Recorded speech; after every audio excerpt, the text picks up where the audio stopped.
Terribly Strange Bed by Wilkie Collins. Read by Luke Harrison. Shortly after my education at college was finished, I happened to be staying at Paris with an English friend. We were both young men then, and lived, I'm afraid, rather a wild life in the delightful city of our sojourn. One night we were idling about the neighbourhood of the Palais Royal, doubtful to what amusement we should next betake ourselves. My friend proposed a visit to Frascati's, but his suggestion was not to my taste. I knew Frascati's, as the French saying is, by heart, had lost and won plenty of 5-franc pieces there, merely for amusement's sake, until it was amusement no longer, and was thoroughly tired, in fact, of all the ghastly respectabilities of such a social anomaly as a respectable gambling house. "For heaven's sake," said I to my friend, "let us go somewhere where we can see a little genuine, blackguard, poverty-stricken gaming with no false gingerbread glitter thrown all over it. Let us get away from fashionable Frascati's to a house where they don't mind letting in a man with a ragged coat or a man with no coat, ragged or otherwise." "Very well," said my friend. "We needn't go out of the Palais Royal to find the sort of company you want. Here's the place just before us, as blackguard a place, by your report, as you could possibly wish to see." In another minute we arrived at the door and entered the house.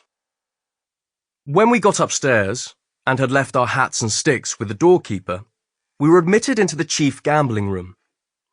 We did not find many people assembled there, but few as the men were who looked up at us on our entrance, there were all types, lamentably true types of their respective classes.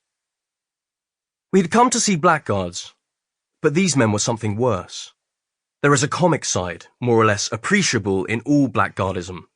Here there was nothing but tragedy, mute, weird tragedy. The quiet in the room was horrible. The thin, haggard, long-haired young man whose sunken eyes fiercely watched the turning up of the cards never spoke. The flabby, fat-faced, pimply player who pricked his piece of pasteboard perseveringly to register how often black won and how often red won, never spoke. The dirty, wrinkled old man with the vulture eyes and the darned great coat, who had lost his last sou and still looked on desperately, after he could play no longer, never spoke. Even the voice of the croupier sounded as if it was strangely dulled and thickened in the atmosphere of the room. I had entered the place to laugh, but the spectacle before me was something to weep over. I soon found it necessary to take refuge in excitement from the depression of spirits which was fast stealing on me. Unfortunately, I sought the nearest excitement by going to the table and beginning to play. Still more unfortunately, as the event will show, I won. Won prodigiously.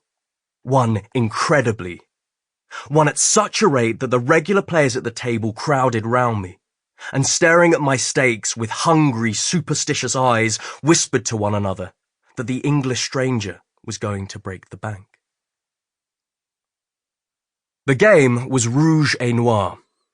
I had played at it in every city in Europe, without, however, the care or the wish to study the theory of chances, that philosopher's stone of all gamblers. And a gambler, in the strict sense of the word, I had never been. I was heart-whole from the corroding passion for play. My gaming was a mere idle amusement. I never resorted to it by necessity, because I never knew what it was to want money. I never practiced it so incessantly as to lose more than I could afford, or to gain more than I could coolly pocket without being thrown off my balance by my good luck. In short, I had hitherto frequented gambling tables, just as I frequented ballrooms and opera houses, because they amused. Sample complete. Ready to continue?